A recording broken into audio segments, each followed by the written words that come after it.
Hello বন্ধুরা, কারা কারা ভালোবাসে আমার মতন চিংড়ি মাছের মালাইকারি খেতে?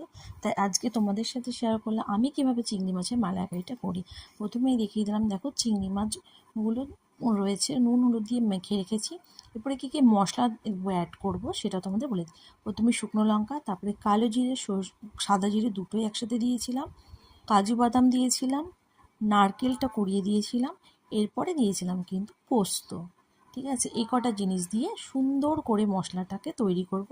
মিক্সার গ্রাইন্ডারে দেখো সুন্দর একটা মিহি একটা থিক পেস্ট তৈরি করে নিয়েছিলাম। একদম মিহি কিন্তু পেস্টটা তোমরা করবে। তার সাথে সাথে কিন্তু এর মধ্যে অ্যাড করলাম হলুদের গুঁড়ো, অ্যাড করলাম, দেখো এর মধ্যে অ্যাড করলাম কিন্তু পরিমাণ মতো নুন। যে যেরকম নুন খাও সে সেরকমভাবে অ্যাড করবে। আর অ্যাড করলাম কিন্তু সর্ষের তেল, পরিমাণ মতন যতটা সর্ষের তেল লাগে। আমি একটু বেশি দিলাম, আর আমি একটু তেল তেল এরম হবে, এরম আমি খেতে বেশি ভালোবাসি।